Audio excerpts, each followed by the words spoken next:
যোগিনী একাদশীর দিনেও রান্না বান্না। তো এই যে সকালবেলা কি করলাম তোমাদেরকে দেখাবো, শেয়ার করব। বন্ধুরা, ভিডিও যদি ভালো লেগে থাকে অবশ্যই like, comment, share, subscribe and follow করতে ভুলবেন না।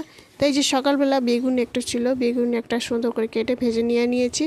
তো বর তো যাবে কাজে, তার জন্য খাওয়া রেডি করে দিই। ও তো একাদশী থাকতে পারে না, তো ওনার জন্য এই যে আগে ওনার জন্য খাওয়াটি রেডি করে দিই। তো এখানে ঝিঙা আলু দিয়ে আর পোস্ত করে দিলাম। পোস্ত ঝিঙা আলুর একটা সুন্দর করে সর্ষে সামান্য একটু দিয়ে আর কালো সর্ষে সুন্দর করে দিয়ে মশলা দিয়ে ভালোভাবে, তো মশলাগুলো সুন্দর করে এইখানে ভাজাভাজি হয়ে যাওয়ার পর সবজির লগে তারপর এখানে আমরা জল দিয়ে দিব। তারপরে এই যে দেখুন জল দিয়ে একটুখানি জল দিব, খালি ওনার জন্যই বানাইছিলাম এই সবজি। তো কেউ তো খাবো না বাড়ির, তো সবাই একাদশী, আমি আর ঠাকুমা উনিতে একাদশী থাকি। তো বর তো খালি বর আর অনুরাধা ওনার জন্যই খালি যে বানাইছি বেগুন ভাজি। তারপর তো ঝিঙা আলু দিয়ে একটা সবজি করে দিলাম। তারপরে এই যে আম কেটে দিয়েছি, ও খেয়ে দিয়ে চলে যাবে। অনুরাধারও একবারে খাইয়ে দিলাম, কেননা সারাদিন আমার কামে ব্যস্ত থাকলে এদিকে অনুরাধারও খাওয়াইতে সময় পাবো না। তো আগে ওরাও খাওয়াইয়ে দিই সকাল সকাল একেবারে। তো আমিও এদিকে বাজার যাওয়া আছে, আজকে তো একাদশী দিনে তো কতগুলো সামান নাই, তো নিয়ে আসবো।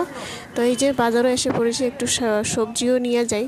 ও একটা সবজিও নাই, কিন্তু ডাটা এখন পুরা ডাটাগুলো ওগুলো ভালো হয়।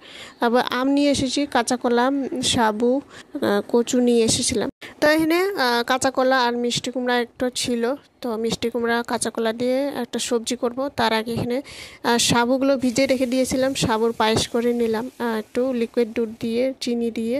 তেলের মধ্যে হালকা সাদা তেল দিয়ে আদা কুচি দিয়ে তারপর এখানে সবজিগুলো দিয়ে দিই, মিষ্টি কুমড়া, কাঁচা কলা আর এদিকে সেদ্ধ আলু করেছিলাম, সেদ্ধ আলু দিয়ে দিই। তারপরে যেরকম একটু বাদাম, গোটা বাদাম দিয়েছি, একটু ভাজা বাদাম দিয়েছি সুন্দর করে দিয়ে, উপর দিয়ে ঘি ছড়িয়ে তারপরে এই যে দেখুন সবজি একেবারে রেডি। কি সুন্দর হয়েছে, কোনো ময় মশলা ছাড়া সবজি একেবারে। এই যে দেখুন আজকের সবজি এইভাবেই করা হয়। তারপর এই যে আলুর আরও সাবু দিয়ে একটা পকোড়া করব। তো একটু বাদাম ভাজা দিয়েছিলাম সুন্দর করে, ওই সবগুলো মেখে আলু আর সাবু দিয়ে তারপর এইভাবে একবার ডো মতন বানিয়ে আমরা মাঝখানে একটু গোল গোল করে দিলাম মাঝখানে, তখন মাঝখানেরটি ভালোভাবে সেদ্ধ হয়ে যায়, যেন ভালোভাবে ভাজা হয়ে যায়। তারপর এই যে দেখুন সবগুলো ভেজে নিয়ে নিলাম। তারপর ভগবানকে ভোগ লাগিয়ে তারপর আমরা এই যে দুপুরবেলার আজকে একাদশীর প্রসাদ পাবো। তো এই যে তো সাবুর পকোড়া, তারপর আম কেটে দিয়েছি আর এদিকে সবজি, তারপর সাবুর পায়েস। এই যে দেখুন আজকের দুপুরের মেনু। তো বন্ধুরা, ভিডিওটি কেমন হয়েছে অবশ্যই লাইক, কমেন্ট, শেয়ার, সাবস্ক্রাইব করে জানাবেন।